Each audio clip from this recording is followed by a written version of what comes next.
Iran has rejected a proposal from Oman to share the Strait of Hormuz. Instead, Iran is demanding more control.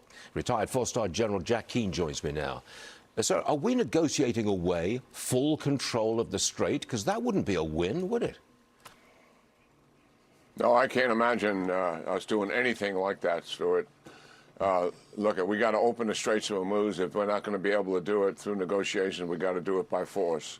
And let's look at where we really are. Right. I mean, last night, Iran, using 5 of their best ballistic missiles, attacked a U.S. base where soldiers were killed. Their intention of doing here was to kill U.S. soldiers. That's what they did last night.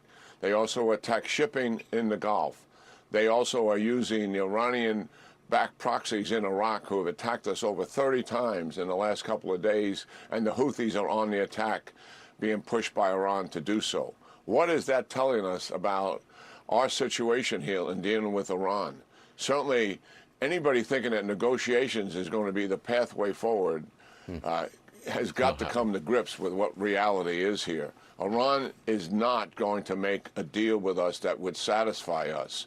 The reality is we've got to reassess where we are. Escalating against Iran, which is what we've been doing day by day based on their attacks, is not working. It's obvious what we must do is return to major combat operations, Stuart. And the sooner we get on with that, the better. Can I just throw this in? President Trump told Fox this morning Iran is going to get a beating.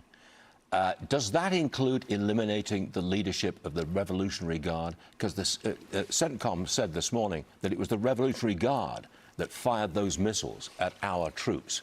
So will our president respond by knocking off the leadership of the Revolutionary Guards? Well, I don't think we should be. It may be a major attack over what we've done in the past, but that's tit for tat. That's a gradual escalation. I think we have to do a comprehensive attack against them. And what am I really talking about? Start with one, quarantine the country. What do I mean by that? Shut down all the roads and rails in and out. Shut down all airports and all ports in and out of the country. Isolate Iran. And number 2, yes, we have got to conduct all-out attacks on the IRGC, their leadership. We have to massive attacks on ballistic missiles and drones. Everything that's driving this country to retaliate against us needs to be attacked from an organizational perspective and also, obviously, from weapons itself. That needs to be done. And the sooner we recognize that, I think, Stuart, the better. We also obviously have to protect our bases in the region and allies' oil and gas infrastructure. We can prioritize those and protect them. And we also need to be, at the same time, undermining this regime, the CIA and the Mossad, and providing assistance to the Iranian people. And obviously, the byproduct of all of that would be the Straits of Hormuz would be open, because the Iranians will take away the capability for them to interfere with it, not just organizationally, but materially, like they were doing last night when they attacked it.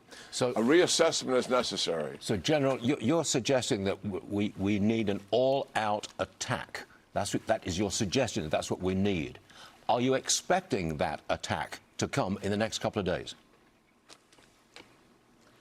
I don't know. These are decisions the president has to make. Yes, I am suggesting a return to major combat operations, which is what we were conducting for 38 days prior to the ceasefire. And I would add to that complete destruction of Iran's oil and gas infrastructure. That would take everything economically away from them that they value. I don't see how the regime would be able to go on if we suggested the target list that I just recommended.